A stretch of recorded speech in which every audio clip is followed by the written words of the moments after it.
All right, if you're a leader, I'm willing to bet you know this feeling. That sense of being pulled in a dozen different directions all at once. It's just chaotic. But what if you had a simple map to navigate that chaos? Well, today we're diving into a framework that's designed to do exactly that, to give you clarity and focus right when you need it most. Let's get into it. You know, every single leader I talk to feels this. It's this constant juggling act, right? That feeling of being pulled in three completely different directions, all at the same time. I mean, seriously, does this slide just feel a little too real? One minute you're putting out today's urgent fires. The next you're trying to coach your team, keep them motivated, help them grow, and then somehow you're also supposed to be this brilliant strategist, planning for next year. It's a recipe for feeling completely overwhelmed.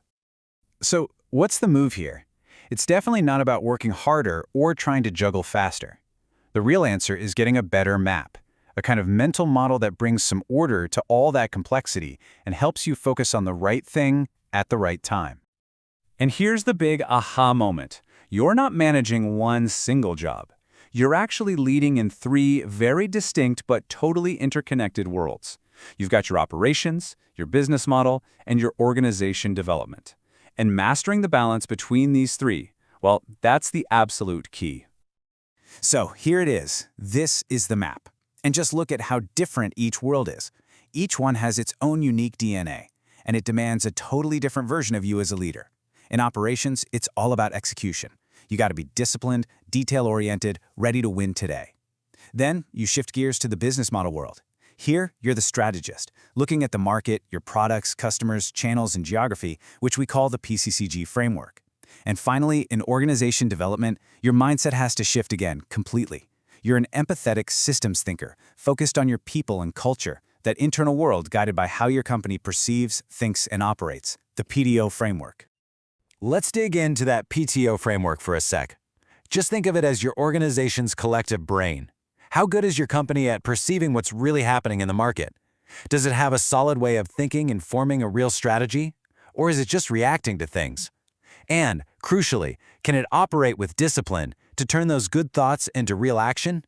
You know, a failure in any one of these is a failure of your company's very soul. And PCG?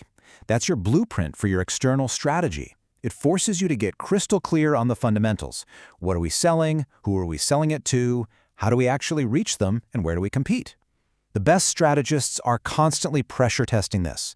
They're always asking, should we launch a new product? Are we sure we're targeting the right customers? Could a different channel unlock massive growth? This is the strategic core, and it is never, ever static. Okay, now let's zoom in on just one of these worlds, the world of operations, to see how this really works. And we're starting here for a very important reason. This is the engine that powers the whole ship.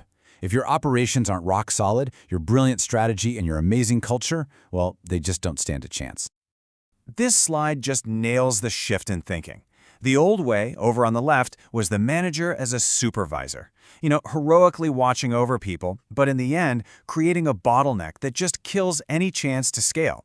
The new way, on the right, is the leader as an architect, designing tough, self-sustaining systems that empower your team and practically run themselves.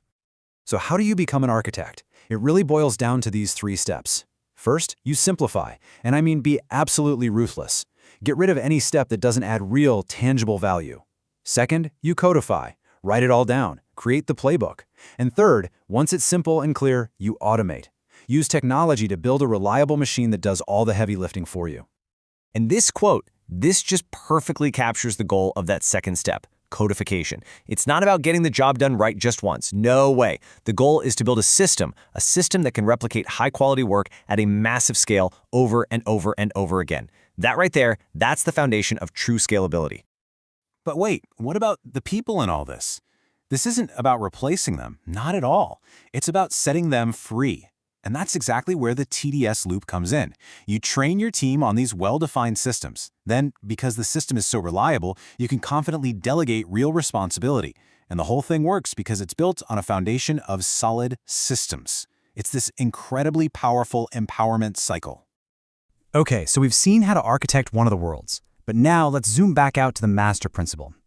Because thinking about these worlds in isolation, or even worse, thinking only one of them really matters, that is the single biggest mistake a leader can make. And this right here is the most crucial point of this entire conversation.